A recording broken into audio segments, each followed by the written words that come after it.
Welcome to the Microbial podcast, and my name's Shaun and I've enjoyed over 20 years working with New Zealand farmers with dairy nutrition and cow health. Now, a special thank you goes out to Advanced Nutrition as our primary supporter.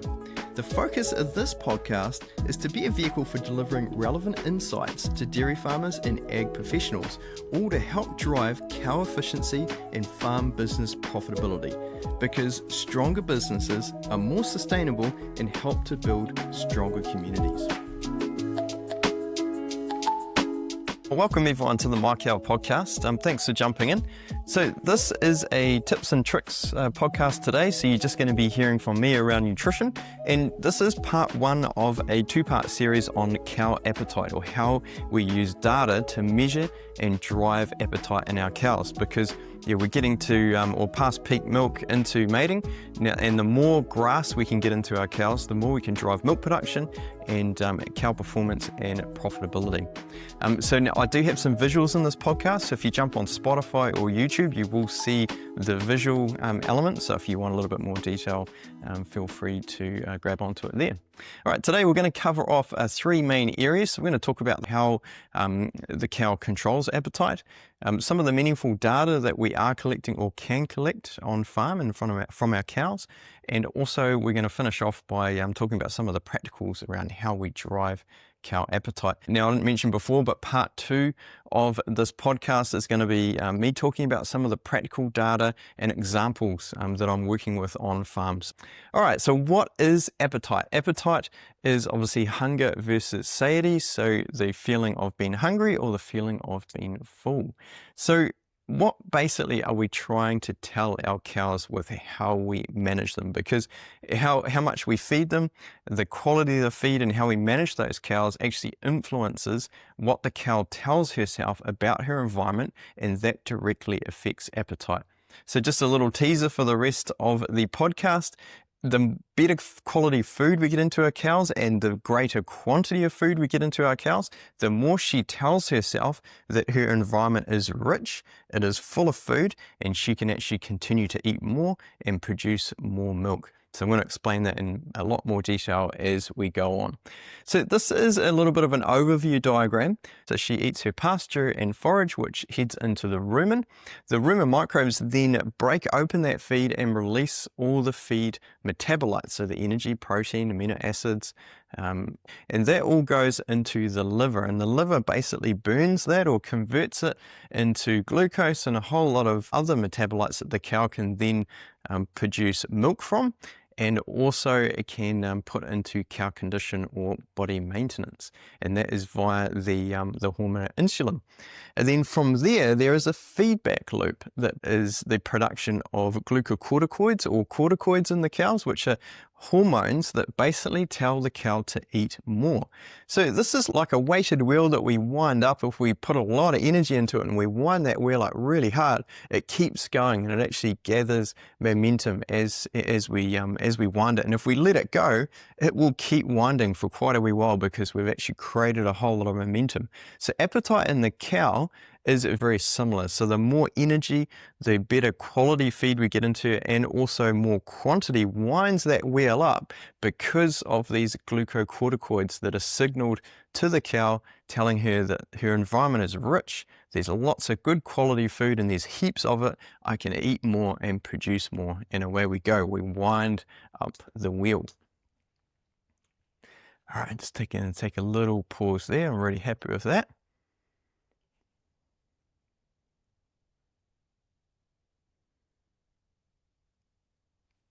Okay, so diving a little bit deeper, there's sort of two main mechanisms. All right, let's get into it. So let's dive a little bit deeper into some of these controls. So there's two main mechanisms that influence appetite in our cows. The first one is the physical mechanism, and the second one is the hormonal. So the physical mechanism comes in two parts, and it is purely around the rumen. And so obviously if a cow goes into a paddock and she eats and eats and eats, she'll eat to a point till her rumen is full, and then she will stop eating. So that is what we call a physical appetite control.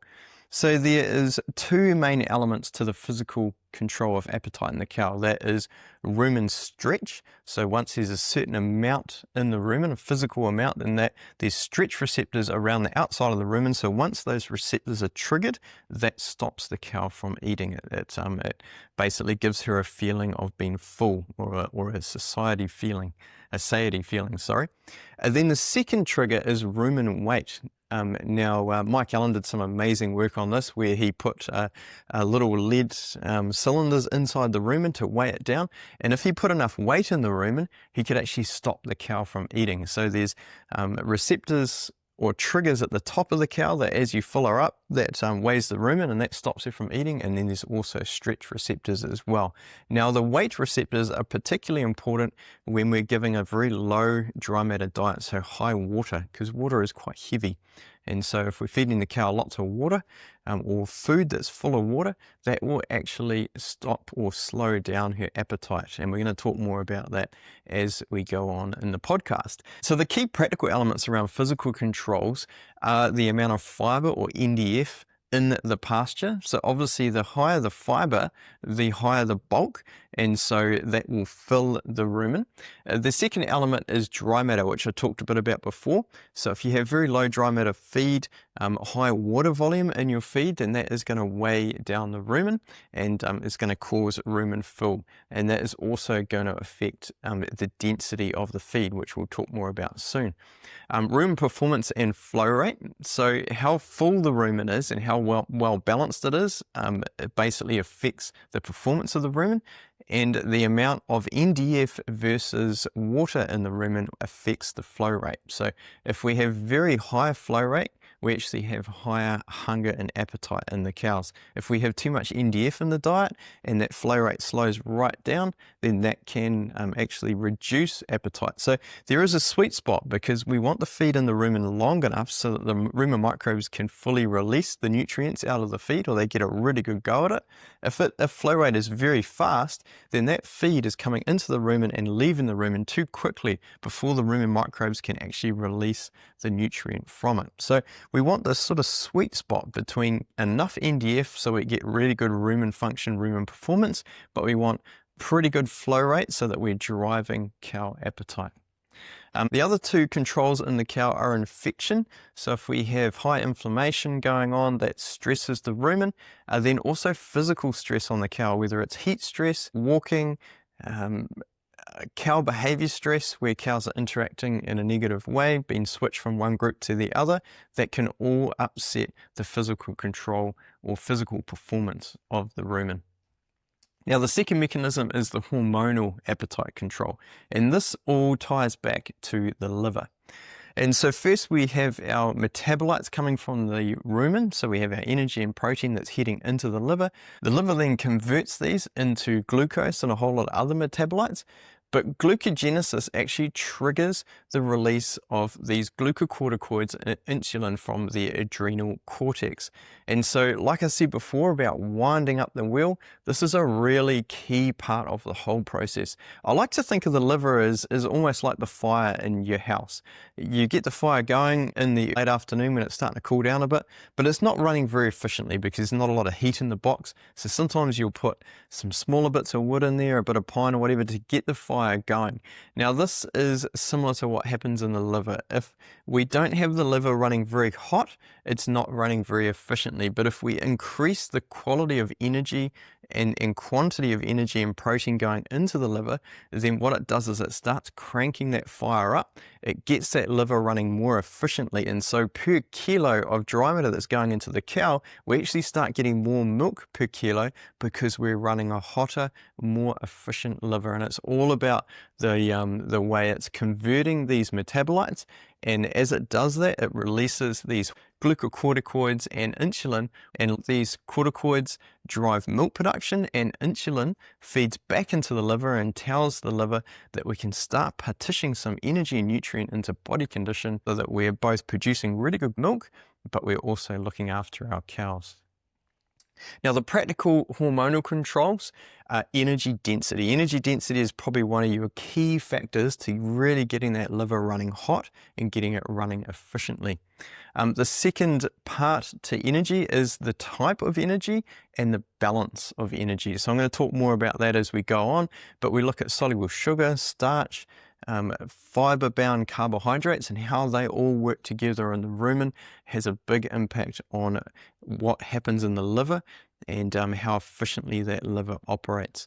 Now, protein is a really big one and not actually talked about much in the New Zealand dairy industry. So protein density is really important, but again, type and balance, really, really critical. So we need to have the right amount of non-protein nitrogen, right amount of rumen degradable protein, so the protein that the rumen microbes can use, and then also a certain amount of amino acid that bypasses the rumen, and that really really fires that liver up and increases overall rumen performance. All right, so now that we've sort of talked a little bit about the mechanisms and what's actually happening around appetite, let's change gear a little bit and start looking at some of the sources of data. Now, this is an area I'm pretty passionate about, and so you hear me talk a lot about data. And if you want to know a bit more about cow collars and different things, check out some of our other podcasts or some of the other amazing podcasts that are out there in the industry. So, data sources, there is actually quite a range of data that we're collecting on farm now. So there's data that we're collecting around cow behavior. There is data that we're collecting around milk, which is nothing new. Our milk suppliers have been giving us really good data for a long time, and we're getting herd test data, and some people are even getting milk meter data on individual cows. Thirdly, we're getting per cow data with our cow collar technology or our cow sensor technology. And lastly, we're getting some really good feed data coming through as well. So cow behavior, what are we measuring? There's a whole lot of things that we can measure, but if you're looking purely at appetite, these are the sort of things we want to be looking at. So firstly, super straightforward, super basic, are the cows cleaning the breakout? You know, you're allocating 18 kilos of dry matter in the paddock, and you're feeding another, say, 2 kilos of palm kernel in the shed, but the cows are just not cleaning up their break. You know, they're only eating 16.5, 17 kilos, and you just cannot get them below a 1650, 1700 residual, which is super frustrating, especially when we're hitting these third and fourth rounds, when grass quality is really, really important. We've got to keep that seed head down. So sometimes adjusting your in-shed feed, dropping a kilo in the shed, switching to something like wheat or something a little bit more energy dense than palm kernel, and all of a sudden the cows are eating 18.5, 19 kilos in the paddock, and they actually lift in milk, even though you're giving them less supplement. So getting some of those things all in line can make a big difference, but knowing what's happening in the paddock is definitely the first step. And it's the first thing that farmers will tell me, you know, oh, cows are just not cleaning up in the paddock, and it's super frustrating because it is one of those key elements. The next factor is activity in the cows. Is there a bit of stress happening on the cows where there's quite a disparity between the groups in the paddock in terms of their activity?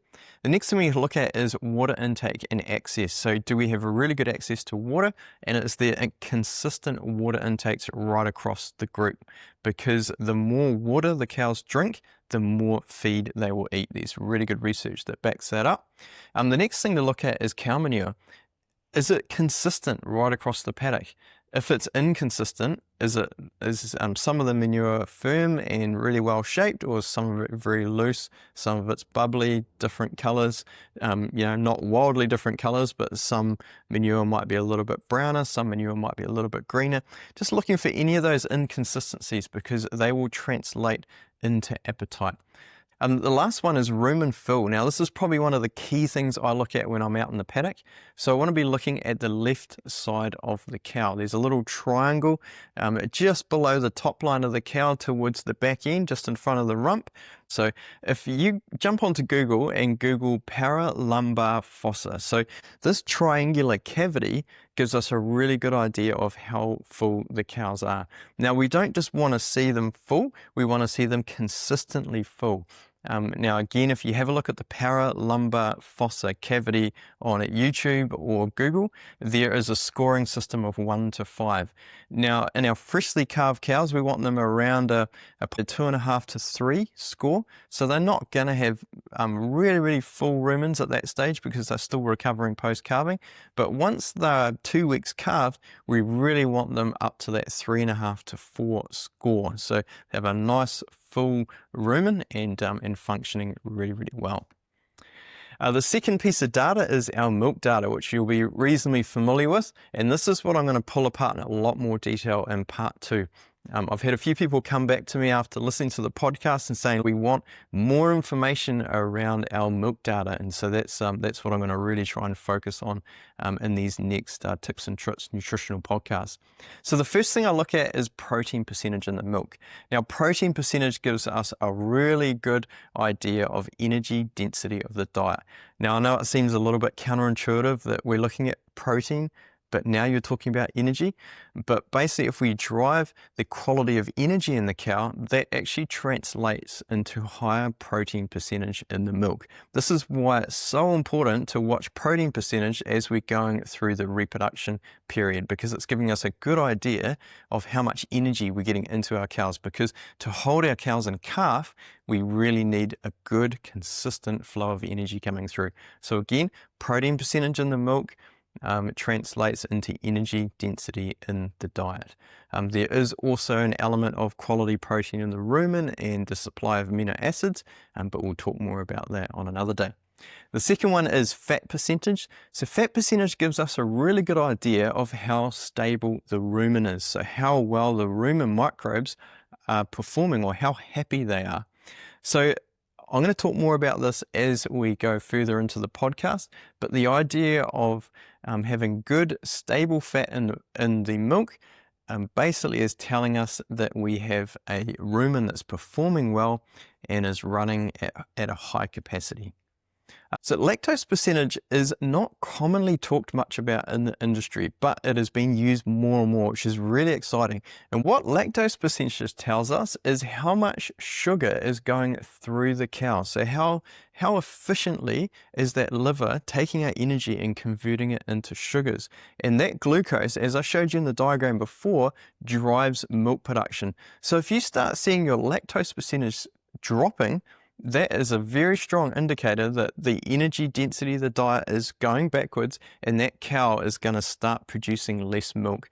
So the clients that I'm working with, I usually say you have about 7 to 10 days of lactose percentage dropping to turn it around. If you don't turn that lactose around and start bringing it back up again in the milk within 10 days, that milk production will drop, and it's very hard to get that production back again because the cow has mechanisms, especially in the second half of lactation, that basically start her slowing down in terms of milk production, and she starts putting more energy into body condition.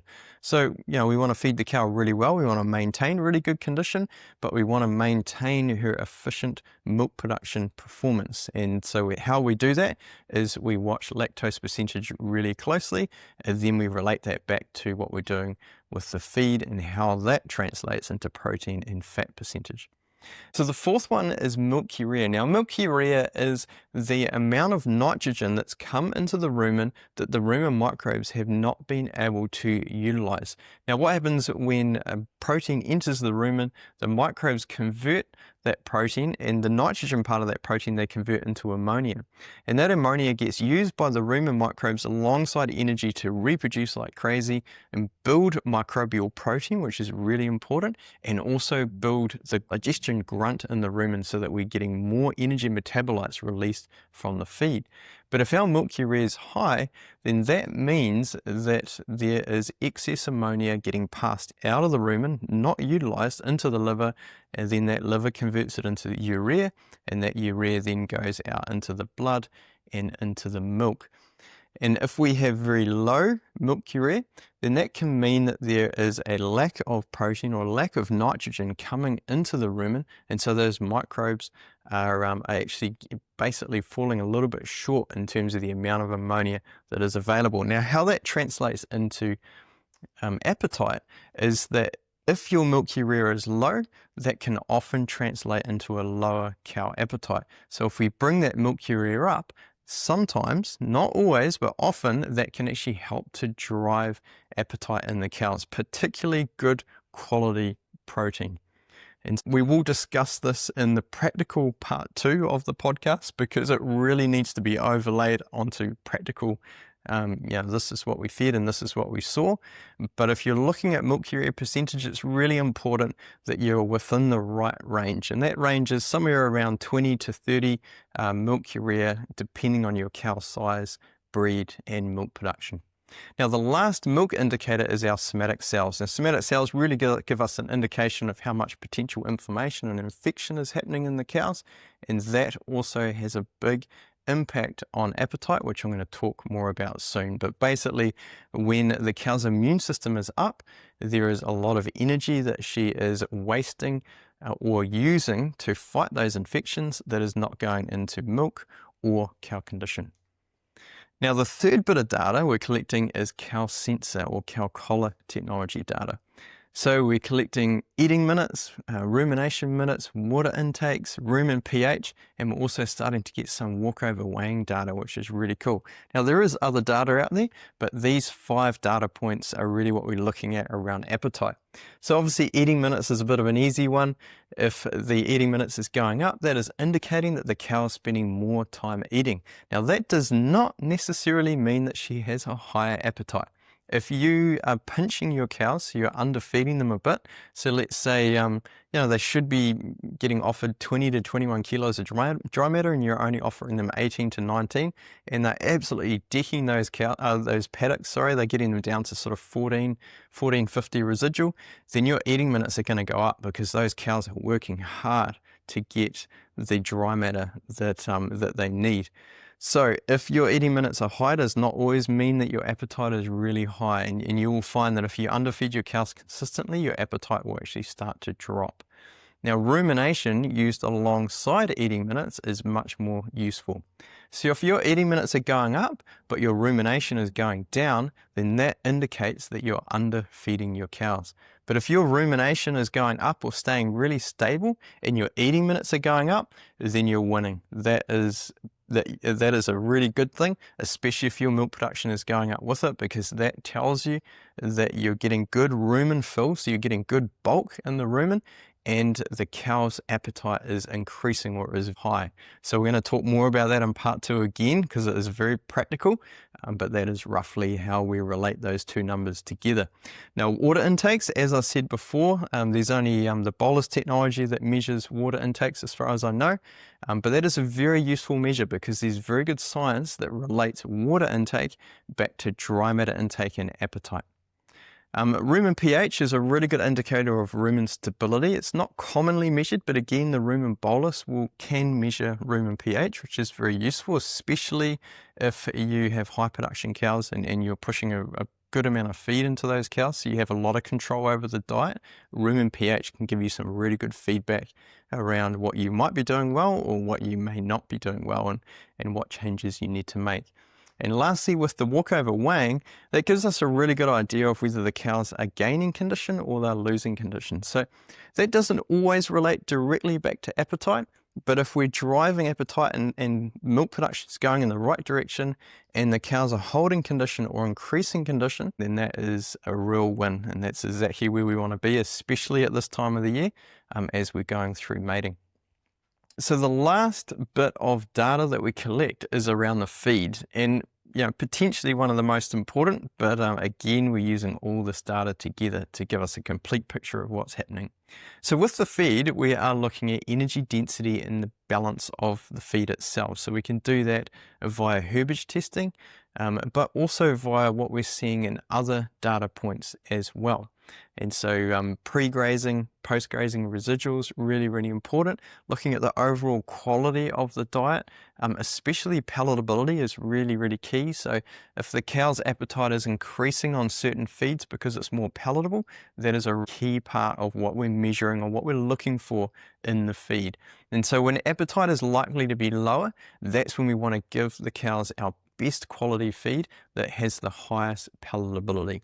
So looking at grains, silages, and different things, and making sure that when appetite is lower, so at calving and coming up to peak milk, is really when we need to push the cows and push appetite as much as we can. And then also going into the summer when the quality of their feed is dropping, the quality of our supplements become really important. Now, topping in front of the cows or behind the cows can be a great way to keep the quality of the feed, but I'm going to go into the practicals in part 2. Now, lastly, mineral balance is really important as a component of the feed. So we can obviously measure the mineral balance in the herbage, but basically the mineral balance is going to help drive the efficiency of the cow. And so we're trying to get the maximum out of our feed, and we do that by keeping a really good mineral balance into the cows, so that out of every kilo of dry matter that she eats, she translates that into the maximum amount of milk, and also cow condition, cow health as well. So we're getting into the final part of the podcast now, where we start looking at some of the practical things in their cows to really drive appetite. So the first one I want to look at is feeding the rumen microbes. So we're really feeding the rumen to feed the cow. So whatever we feed the rumen microbes have to convert that into feed metabolites then the cow can use. When we're driving rumen performance and energy density in the diet, we really need to think about how we're feeding the rumen microbial population. So the better we feed the rumen, that translates into increased rumen microbial numbers. And so as we're feeding the rumen, the microbes population increases.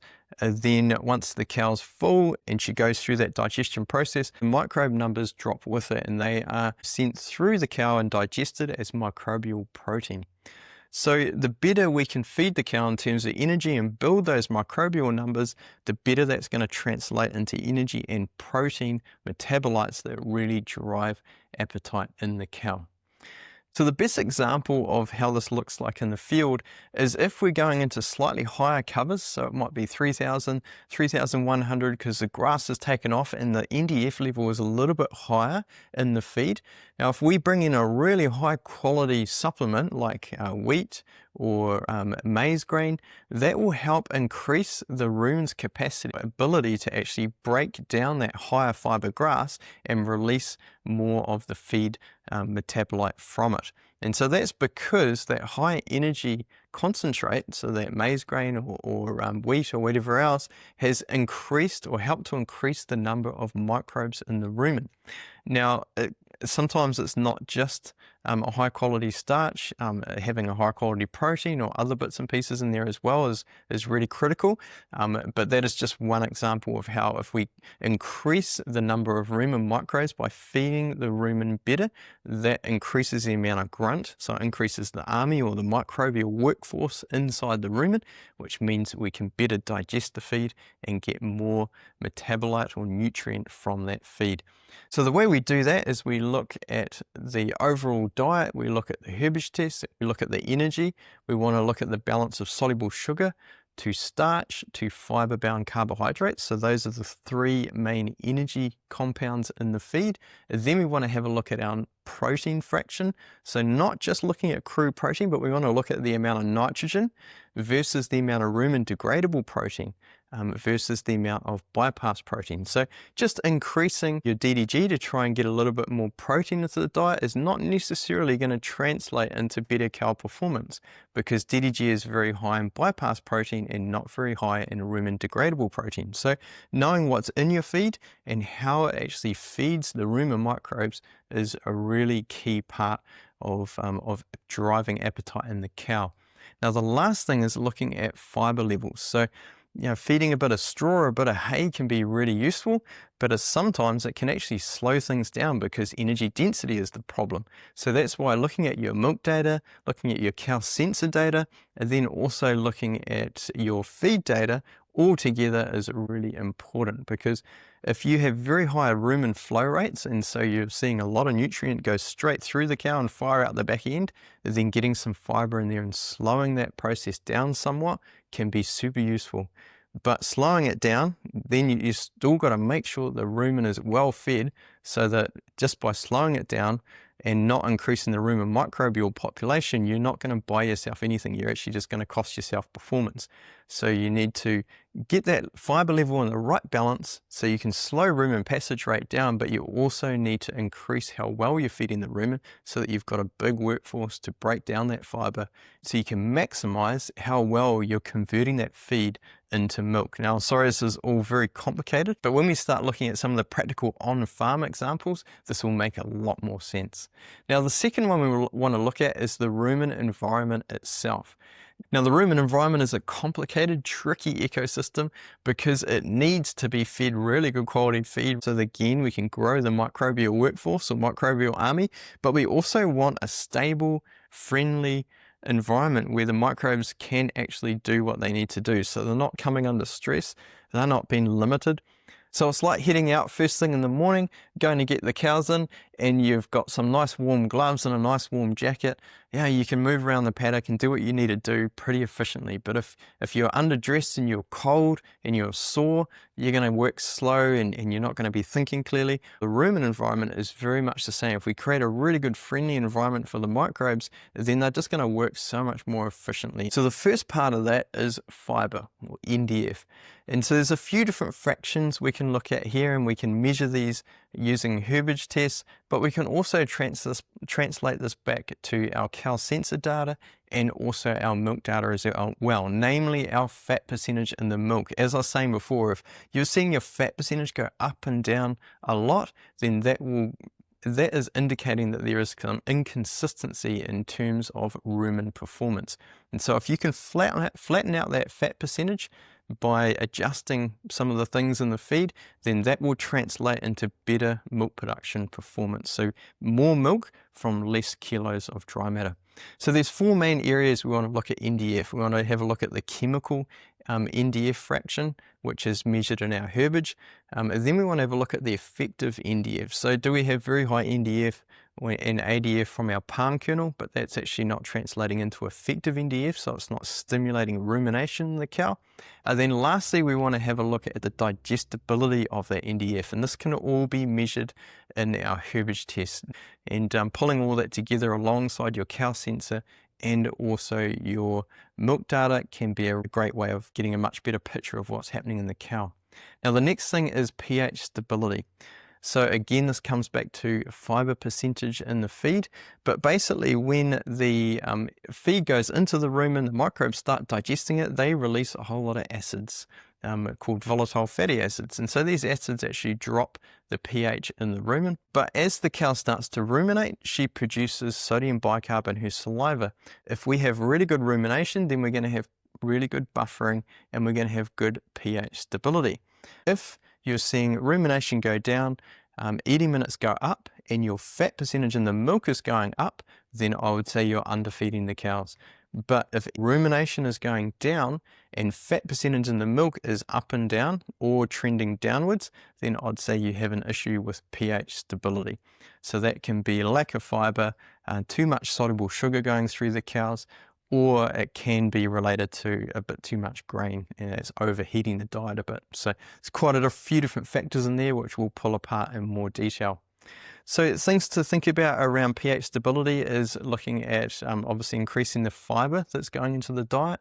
We can look at buffers, so either short-term release, so your sodium bicarb, or long-term release, which is quite a range of those available on the market. And then we can look at our live yeasts as well, which help to stabilize the rumen and improve rumen microbial performance, and also our yeast metabolites. So in my experience, using a combination of buffers and live yeast work really well together, because it's kind of like they're trying to do the same job of stabilizing the rumen, but they come at it from two different angles, which actually yields a much better result. Now, the last thing to think about around rumen environment and stability is stress management. So if we have a whole lot of bad weather coming through, or we're changing cows from one group to the other, more often than we should, or there's pressure getting the cows back to the shed, there's temperature stress on the cows with heat stress, that is all going to destabilize the rumen environment. Cows love consistency. So if you could give them the same temperature every day, the same type of food and the same amount of food every single day, that rumen will convert feed into milk as efficiently as possible.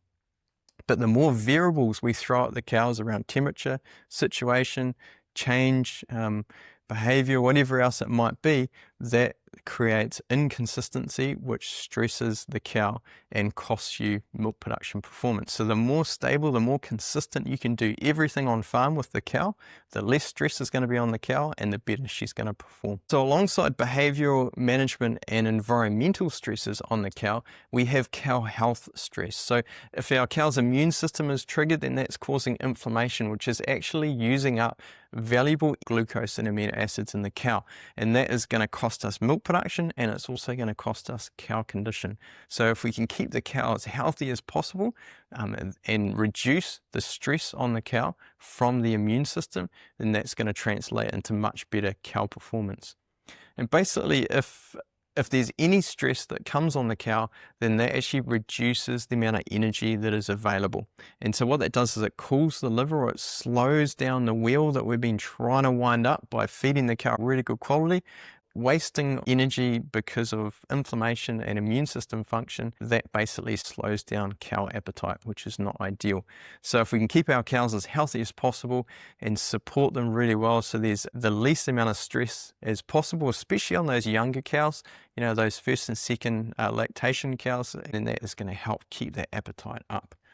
So everything we've talked about in this podcast is to fire up the liver and to drive appetite in the cow, because we want to deliver more nutrient to the cow so that we're telling her that her environment has lots of feed in it and really good quality, and she can keep producing lots of milk because she is not coming into a pinch. She's not coming into a time and environment where she's going to have a lack of food. And that gets that fire burning nice and hot and really efficiently. So every kilo of dry matter that we put into that cow, it translates really efficiently into more milk, which then drives further appetite. And away we go again. We're winding up the weighted wheel so that we've got some really good momentum in the cows, and away we go. So thanks heaps for jumping on the podcast today. I hope that's been really helpful. Keep an eye out for part 2, where we're going to talk more about what I'm actually doing practically on farm, looking at the data and then what we're making, what changes we're making feed-wise to try and drive appetite, and then how we're measuring that increase in appetite, and then how that's translating back to milk production. If you've got any questions or anything you want to know more about, please reach out to me via LinkedIn, via comments, or you can jump onto the Agvance website. All my details are on there. I'd love to hear from you. I'd love to hear any feedback you've got, and anything you want to know more about going forward. Again, thanks heaps for jumping on, and we'll see you next time.